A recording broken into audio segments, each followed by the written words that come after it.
So I'll do a little project here. Now these are some items I've built before, both of these, they're basically identical things. These are LoRa to Wi-Fi gateways, and this is a custom design which I did. I designed this and built this myself, obviously.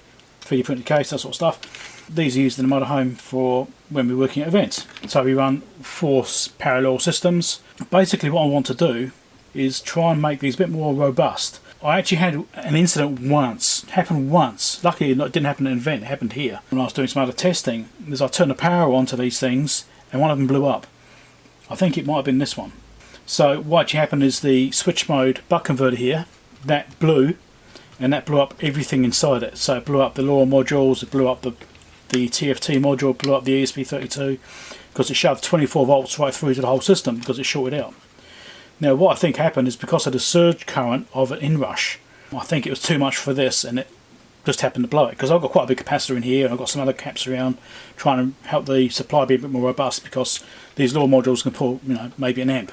That with the TFT and the ESP32 running Wi-Fi, which also pulls potentially up to an amp, you know, it's a couple of amps current I've got to allow for. Now this module can handle that because it is only off and on, it's not constant current. That's what the capacitors are for. It won't help that initial surge when it's got those data transmissions going on. The issue I had is this module blew and then that blew up the whole thing. So it cost me a fair bit of money because, you know, TFT module, ESP32, the LoRa modules, you know, I think it added up to like $100 worth of parts basically to blow up.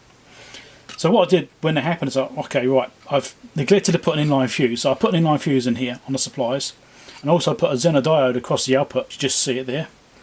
So that clamps it. So if this does go over voltage because it blows, that should clamp the Zener diode, which will hopefully be enough current to blow the fuse. That's the ambulance at the bottom of the cliff sort of situation where it's already blown up.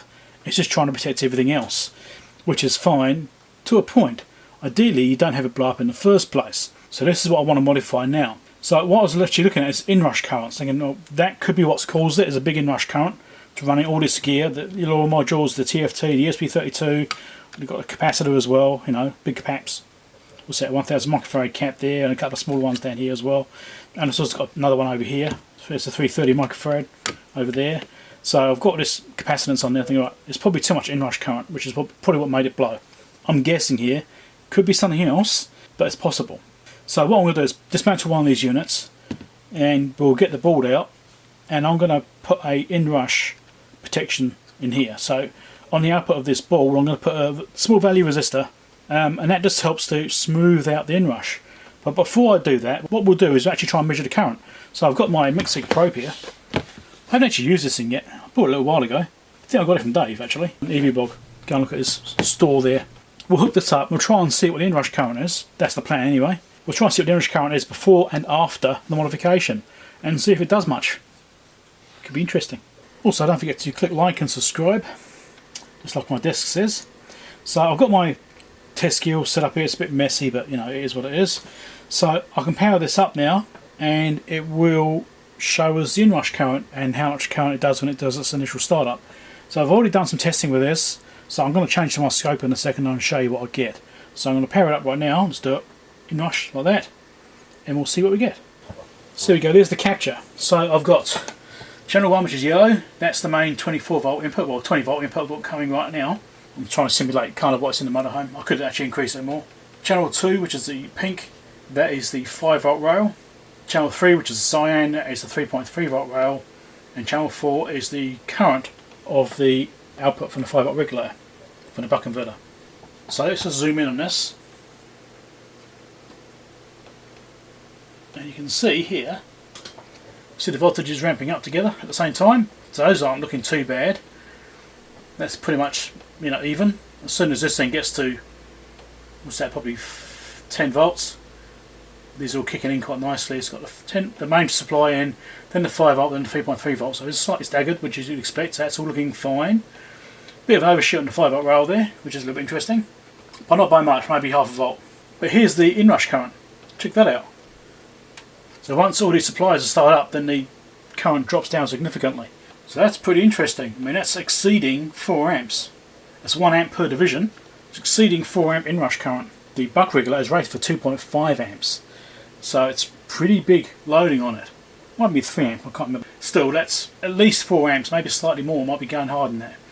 But once it's actually got the initial current in there, can see it drops down to a much lower value, and it stays fairly consistent. And we do have a few little spikes along here which are about 1 amp, which is what's normal. A few little ripples along here. These would be communication, Wi-Fi and stuff like that, trying to get connection. So that's about 1 amp, which is what I expect, so that's fine. But this big spike here is the problem. So what we need to do now is put a resistor in series and see if we can get that inrush current down. Okay, so I've installed a inrush limiting resistor now. So this is the previous waveform. So make a note of this. So basically one division for the voltage risers, okay? One division, and I'm doing 2 milliseconds per division right now. Okay, so massive 4 amp spike, or excess of 4 amps, and basically one division there. So we're going to do another single, and we'll power this up and see what difference there is, if there's any. Should be some. So as you can see, voltages rose very slightly slower, not much, hardly anything at all, but the inrush current's dropped. It's now below 4 amps. So it's in the right track. That's a 220 milliohm resistor, 0.22 ohms I've used in that case. So I think I probably need to go bigger than that. I was worried about excess voltage dropping a 5-volt rail. So let me just, actually I'll save that one. So I know what it looks like. Let's zoom out a bit. We'll do another capture, still 100 milliseconds of division. We'll capture that again, give it a chance to discharge, and then I'll do another capture.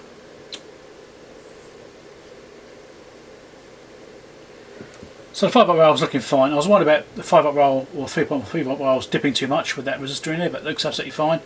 So I'm going to put a larger resistor in there and see what happens. So I've now installed a 1 ohm resistor instead, which is a significant difference. It's 5 times larger. So that should make some kind of impact. I do expect to see the voltages rise a bit slower, so we shall see what we get this time. Now I've changed it to 1 second per division so I can see the overall waveforms and stuff. That's on single. Right, let's turn the power on. It'll take 10 seconds to grab. So what I'm also looking at here is the voltage drops. You can see as the current increases, the voltage is dropping just here. But it's not much. You're talking very little, it's like a little blip, hardly anything at all. You know, so that, and that channel 2 is 5 volts a division.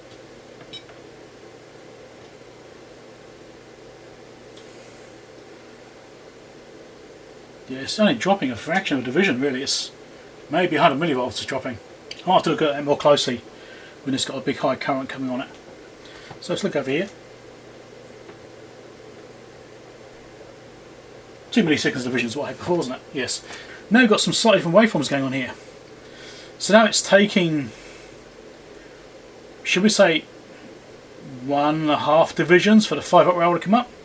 3.3 volt rails also come up slower. And interestingly, the main supply rail's got this interesting pattern in it as well now.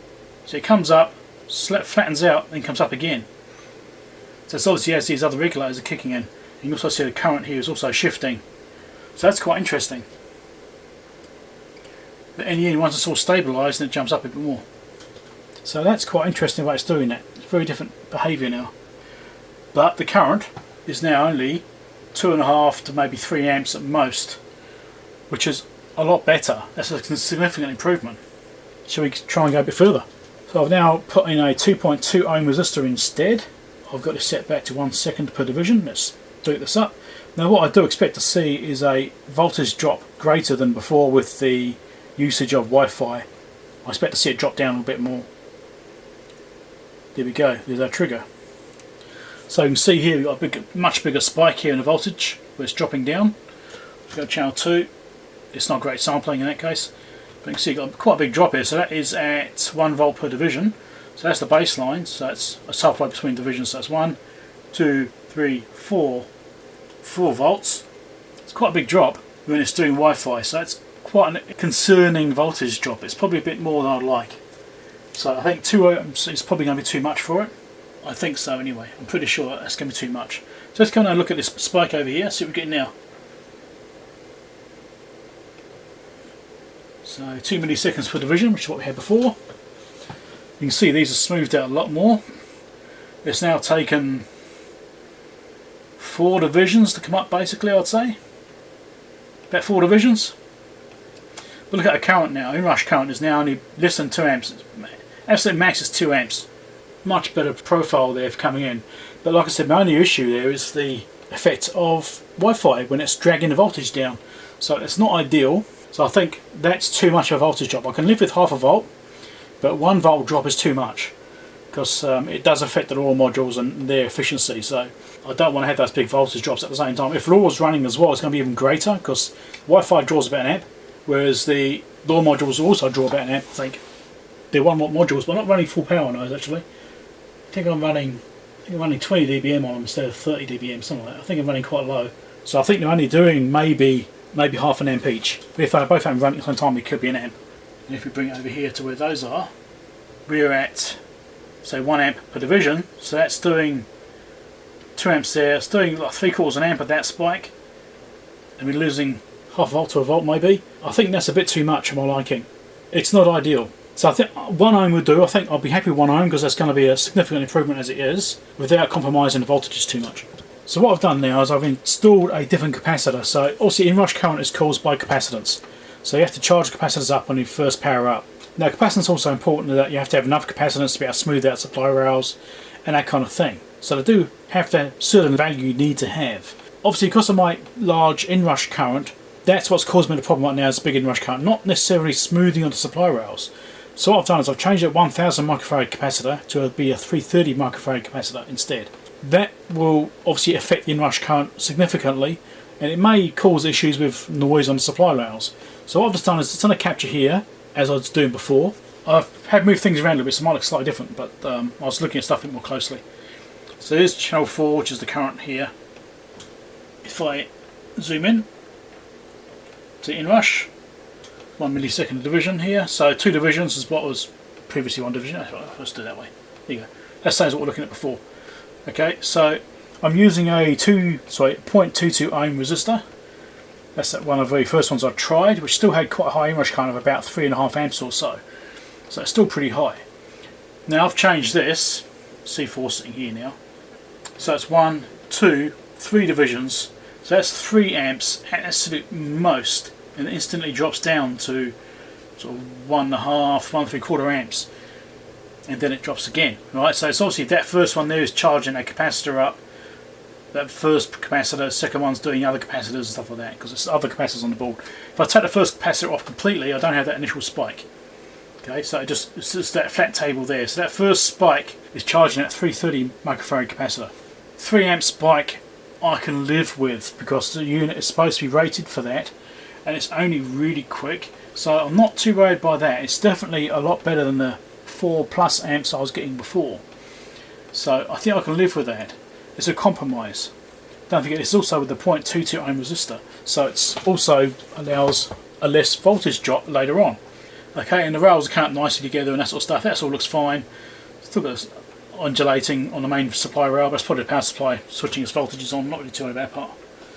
So if I come over here to where you've got some rippling going on, got some spikes over here. Power rail's looking pretty much fine. It's actually looking okay there. So I'm not too worried about that part. You know, we've got some current spikes. There's a very slight drop in that power supply just there, but it's hardly anything. So I'm happy with that, because I prefer to have a lower voltage drop, because I don't want to have things like LoRa modules being compromised for the output power, maybe getting brown out, stuff like that. So a little bit of voltage drop's okay, you can handle that, but I don't want to be dropping half a volt to a volt. That's just too much. Using a smaller capacitor to limit the inrush current, and that small inrush resistor like I showed you, that's doing the job. So this is what the test setup looks like right now. There's that resistor in series, and there's that voltage probe here, and also the current probe on that supply. So that's exactly what I was measuring. So what I'll do is I'll put this resistor in series. There's a capacitor I changed just there. So this is a prime example of having too much capacitance. I mean, too much capacitance can be a bad thing. Now this is something I was aware of, which is why I wanted to investigate this. Thinking that inrush current is probably because of too much capacitance on the board. I do have other capacitors scattered around, localized. This one over here is for 3.3 volt rail, that's right over here. It's just helping to support this display, and I've also got 2 more small capacitors over here on the 5 volt rails each side, which are directly basically by these connectors for the LoRa modules, just to help bolster LoRa module supplies a little bit. If I were to design this board again, which I may do one day, who knows, what I'd probably do is actually put a series resistor with the capacitor. This is a design you do see sometimes in certain products. You do sometimes come across it where you have a capacitor with a series resistor across the supply rail, and that series resistor is doing what I'm just doing with this, which is to limit the inrush current going to that capacitor. So you still get the benefit of having the capacitance, but you minimise inrush current to power it up initially. Once it's powered, it's okay. It's just helping to bolster the supply slightly. Obviously you do lose effectiveness of the capacitor by doing that, but all these things are compromises and you're trying to figure out what will work for smoothing the supply out versus what is needed to limit inrush. The ways I could have done this is I could have had a small series resistor, like I've got here, basically. Off the power supply, I could have like a 0.1 ohm or something, just to help take the edge off a little bit. I could have done another 0.1 ohm on the capacitor, and that would have given me about 0.2 overall to charge the capacitor, which could be a similar sort of result I'm getting now. I could have done the same thing with the other capacitor over here and those other ones, maybe. 0.1s on those as well, and that would have limited the inrush current quite a bit, and not had as much effect for the general running. Because obviously you only got 0.1 resistance between these to 0.2, which you'd get effectively blamed on the supply rail like this, you know, so it just helps slightly that way. But it is a trade-off. I mean, do you need to do it? Maybe. I found that this buck regulator didn't like the big inrush current, which is why I had one blow up on me and cost me about $100 in parts. That's why I want to do this investigation. So don't forget to click like and subscribe if you found this interesting. Have a comment down below as well if you want to have a chat about anything. There's probably some way of working out formulas and, you know, calculating the actual theory of these numbers and, you know, how much current you get in that voltage and joules, energy and that sort of stuff. I'm not a academic person, I'm a practical person. I'll get in here, I'll try it and see what happens and see what I can measure and visually see. That's how I work. You know, I'm not Dave Jones, I can't do these complex maths things. That just isn't me. Never been able to do that stuff, I just don't remember any of it. This works, I'm going to tidy this up, put it back together again, repeat the process for the other one and do that inrush current limiting, change that capacitor to be something a lot smaller, and that should do the job, I reckon. Thanks for watching. So thanks for watching, give me a thumbs up if you like the video, don't forget to subscribe, do the things it says on the bench here. Catch you later, bye.